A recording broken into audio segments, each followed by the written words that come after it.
माँ गलत, स्ट्रेंजर सही। माँ बोलती है बेटा थोड़ा रुक जा, सेहत संभाल। बेटा बोलता है आप समझते ही नहीं। गांव का एक बुजुर्ग कहता है जमीन मत बेचो, कल का सोचो। जवान कहता है आपको मार्केट का क्या पता।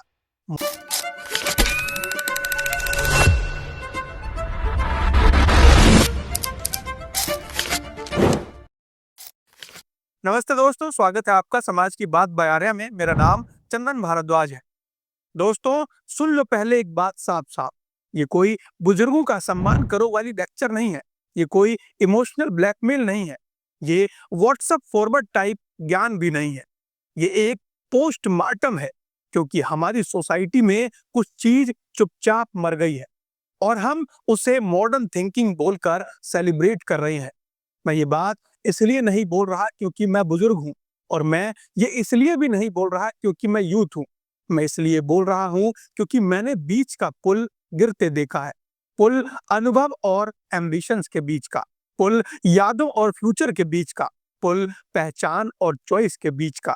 हमारे बड़े बुजुर्ग बोलते हैं रिस्पेक्ट खत्म हो गई है। यूथ बोलता है I don't look up to anyone, और सोसाइटी ताली बजाती है, इसे प्रोग्रेस बोल देती है। मैं बस एक सवाल पूछ रहा हूं, अगर देखने लायक कोई छोड़ा ही नहीं तो रास्ता कैसे मिलेगा? दोस्तों बधाई हो, तुम मॉडर्न हो गए हो। सच में तुम मॉडर्न हो गए हो। तुम्हारे घर में वाईफाई है पर बातचीत कम हो गई है। तुम्हारे फोन में दुनिया है पर जिंदगी का रास्ता साफ नहीं है। तुमने अपने घर के बुजुर्ग को क्या बोला? पुराने ख्याल, आउटडेटेड, नेगेटिव ज्यादा बोलते हैं, और उनकी हर चिंता को एक लेवल दिया। Pressure, interference, drama. और फिर तुम खुद बोलते हो समझ नहीं आ रहा लाइफ में क्या करना है। समझ कैसे आएगा? तुमने तो रास्ता बताने वाले को ही साइड में कर दिया। आज घर के बुजुर्गों का रोल क्या रह गया है? डिसीजन लेने में, एडवाइस देने में, सही और गलत बताने में। रोल है त्योहार पे हाथ रखकर खुश रहो कह देना, शादी में स्टेज पे बैठना, और बाकी टाइम चुप रहना। और फिर सोसाइटी बोलती है आजकल के बच्चे दिशाहीन हो गए हैं। अरे दोस्तों, जब घर का पिलर ही हटा दोगे तो छत गिरने पर हैरानी कैसी? दोस्तों इसे रोज की जिंदगी के दर्द से जोड़कर देखते हैं। दादाजी घर का फर्नीचर, एक नॉर्मल मिडिल क्लास घर। दादाजी 30-40 साल नौकरी की, घर बनाया, बच्चों को पढ़ाया, पूरा परिवार खड़ा किया। आज उनका काम क्या रह गया है? रिमोट ढूंढना, गेट खोलना, और शादी में आगे बैठ जाइए। कोई डिसीजन उनसे पूछ कर नहीं लिया जा रहा। पर शादी में अगर कोई टीवी एक्स्ट्रा आ जाए तो पूरा घर पागल हो जाता है। सेल्फी, स्टेटस, स्टोरी, और दादाजी पीछे किसी कोने में, सेलिब्रिटी आगे। और फिर हम बोलते हैं बुजुर्गों की इज्जत नहीं होती अब। दोस्तों सच ये है, इज्जत कम नहीं हुई, उनकी जगह छीन ली गई। दोस्तों अब दूसरी कहानी सुनो। माँ गलत, स्ट्रेंजर सही। माँ बोलती है बेटा थोड़ा रुक जा, सेहत संभाल। बेटा बोलता है आप समझते ही नहीं। मोबाइल पे वीडियो आता है लगातार मेहनत करो, रुकना मना है। बेटा बोलता है इस वीडियो ने मेरी आंखें खोल दी।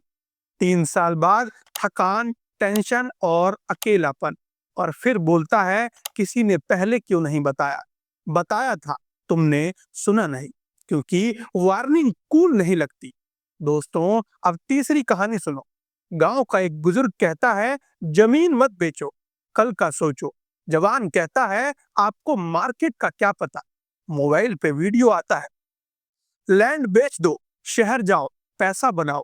जमीन बिक जाती है, 5 साल बाद पैसा खत्म हो जाता है। शहर में मजदूरी, गांव भी गया और पहचान भी। और फिर बोलते हैं गांव बर्बाद हो गया। नहीं, गांव नहीं, यादें बर्बाद हो गई। दोस्तों अब सवाल आता है आखिर बुजुर्ग चुप क्यों हो गए? दोस्तों बुजुर्ग चुप इसलिए नहीं हुए क्योंकि उनके पास बोलने को कुछ नहीं था। वो चुप इसलिए हुए क्योंकि उनकी बात का मजाक बनाया गया, उन्हें पुराने जमाने का बोला गया, उनकी सलाह को बेकार कहा गया। चुप रहना मैच्योरिटी नहीं होती दोस्तों, कई बार वो हार होती है। और जब बुजुर्ग चुप हो जाते हैं तो मोबाइल बोलने लगता है। दोस्तों, आज का यूथ आलसी नहीं है, वो कंफ्यूज है। क्यों? क्योंकि उसके पास रेफरेंस नहीं है, उसके पास पहले की अनुभव नहीं है, उसके पास सिर्फ सपने हैं, जमीन नहीं। मोबाइल बोलता है सपना फॉलो करो, बुजुर्ग कहते थे सपना देखो पर पैर जमीन पर रखो। तुमने उन्हें नेगेटिव बोल दिया, यहीं से डायरेक्शन टूटी। बुजुर्ग अथॉरिटी नहीं, पहचान होते हैं। ये बात ध्यान से समझो। बुजुर्ग का काम कंट्रोल करना नहीं होता, उनका काम याद दिलाना होता है। याद दिलाना हम कौन थे, यहाँ कैसे आए, और कौन सी गलती दोबारा नहीं करनी। वो सामूहिक याद होते हैं। और जब तुम याद को काट देते हो, तुम मॉडर्न नहीं बनते, तुम भुलक्कड़ बन जाते हो। क्या सोसाइटी बेहतर हो गई है? हाँ, कुछ चीजों में आराम बढ़ा है, चॉइस बढ़ी है, स्पीड बढ़ी है, पर एक चीज कम हो गई है, निरंतरता। तुम तेज हो, पर तुम्हें नहीं पता तुम किस तरफ जा रहे हो। सच ये है, बुजुर्ग ही रोकते थे, मोबाइल मोटिवेट करता है। बुजुर्ग रोकते थे क्योंकि मोटिवेट करना आसान है, रोकना मुश्किल। कौन तुम्हारी गलती पे खुश नहीं होता था? कौन तुम्हारी हार में भी साथ खड़ा था? पर तुमने इज्जत उसको दिया जो तुम्हारी हार देखेगा भी नहीं। तो हाँ, तुम मॉडर्न हो गए हो, तुम्हारे पास रोल मॉडल है पर जड़ नहीं है, तुम्हारे पास राय है पर पहचान नहीं है, तुम्हारे पास फॉलोअर्स हैं पर बुजुर्ग नहीं है, और फिर तुम बोलते हो जिंदगी समझ नहीं आ रही। हाँ दोस्तों, क्योंकि तुमने याद रखना बंद कर दिया। दोस्तों, बुरा न मानो तो एक सवाल पूछूं। जब फोन बंद हो जाता है, तुम चार्जर ढूंढते हो ना, पर जब दिमाग बंद हो जाता है, तुम मोटिवेशनल कोट ढूंढते हो कि नहीं? सोचा क्यों? क्योंकि तुमने घर का चार्जर ही निकाल दिया था। दोस्तों, अब तुम्हारी मर्जी, इसे स्किप कर दो, एग्री मत करो, पर जब 10 साल बाद भी रास्ता न मिले तो मोबाइल को दोष मत देना। तुमने अपनी पहचान खुद डिस्कनेक्ट की थी।